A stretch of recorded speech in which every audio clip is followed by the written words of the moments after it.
नमस्कार। मुंबई तपास के डिजिटल बुलेटिन में आपका स्वागत है। नवी मुंबई के भूमाफियाओं के आगे पालिका मुख्यालय में बैठे अधिकारी और कर्मचारी कितने मजबूर हैं, इसका एक उदाहरण तब दिखाई दिया जब स्वयं अतिक्रमण उपायुक्त ने इस बात को स्वीकार किया कि नवी मुंबई में जमींदोस्त किए गए इमारतों का भी पुनर्निर्माण काफ़ी तेजी से हो रहा है। हालांकि उन्होंने इसके लिए निचली अदालत के स्थगन आदेश को सबसे ज़्यादा जिम्मेदार बताया, मगर सवाल यह उठता है कि जब पालिका के सारे अधिकारी और कर्मचारी या विधि विभाग के अधिकारी और कर्मचारी सारी चीज़ों का परीक्षण करने के बाद नोटिस जारी करते हैं, तो फिर इन नोटिसों पर निचली अदालत स्थगन आदेश कैसे जारी कर रही है।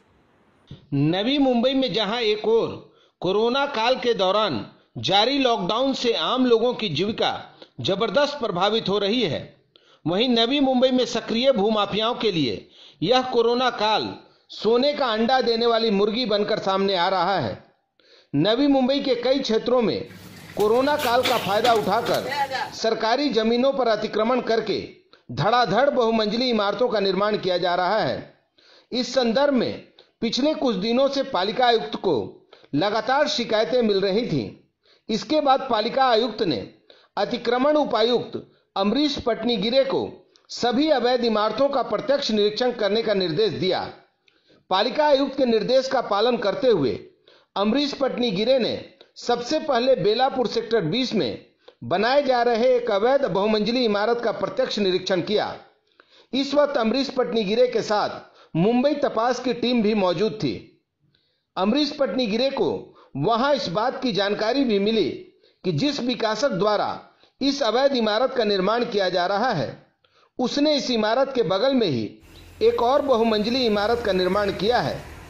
सबसे आश्चर्य की बात यह कि जिस इमारत का निर्माण कार्य अभी पूरा हो चुका है, उसके ऊपर वर्ष 2017 में सिडको द्वारा तोड़क कार्रवाई की गई थी, और जिस इमारत का निर्माण कार्य अभी चल रहा है, इस पर 2019 में तब कार्रवाई की गई थी जब यह इमारत सिर्फ तल मंजिल तक ही बनी थी। स्वयं अतिक्रमण उपायुक्त अमरीश पटनीगिरे ने भी यह स्वीकार किया कि इस इमारत पर पहले तोड़क कार्रवाई की गई थी, मगर विकासक ने निचली अदालत से स्थगन आदेश लेकर इसकी आड़ में इस इमारत के निर्माण कार्य को अभी 4 मंजिल तक पूरा कर लिया है। बेसिकली यहाँ पर जो कंस्ट्रक्शन चालू है, वो कंस्ट्रक्शन के खिलाफ वार्ड ऑफिसर से इंफॉर्मेशन लेने के बाद पता चला कि उन्होंने फाउंडेशन का टाइम उसे डिमोलिश किया था, लेकिन उसके बाद वो कोर्ट में गए, उन्होंने कोर्ट में से स्टे लिया और वो स्टे लेकर अभी इतना बांधकाम हुआ है। वार्ड ऑफिसर के मुताबिक इसके खिलाफ हम लोग ने कॉन्टेम्प्ट भी पेपर दाखिल किए कोर्ट के अंदर। और बेसिकली ये ऐसा है कि जो राजू मिश्रा की जो PIL है, PIL80, उसमें कोर्ट ने क्लियर कट आदेश दिया है, जिसकी ज़मीन है उसका ये बेसिक रिस्पॉन्सिबिलिटी है। ये जो दोनों इमारत दिखते हैं, ये सिडको के जगह पर है, सिडको पर को भी इतला कर दिया है। जैसे ही इसका कोर्ट का स्टे उठेगा, हम तुरंत ही इसको डिमोलिश करेंगे। अब मैंने वार्ड ऑफिसर को तक आदेश दिए कि इसके आगे अगर कोई भी कंस्ट्रक्शन हुआ तो उनके खिलाफ और एक गुना दाखिल करके उनका पूरा सामान जब्त किया जाए। ज्ञात हो कि नवी मुंबई महानगर पालिका के पैनल के वकील और कुछ विभाग अधिकारियों के साथ साठ-गांठ कर कई भूमाफिया अपने अवैध निर्माण कार्य के पक्ष में निचली अदालत से स्थगन आदेश प्राप्त करने में सफल हो जाते हैं। मुंबई तपास ने जब इस नेक्सस को लेकर अतिक्रमण उपायुक्त से बात की, तो आप खुद सुनिए उन्होंने क्या कहा।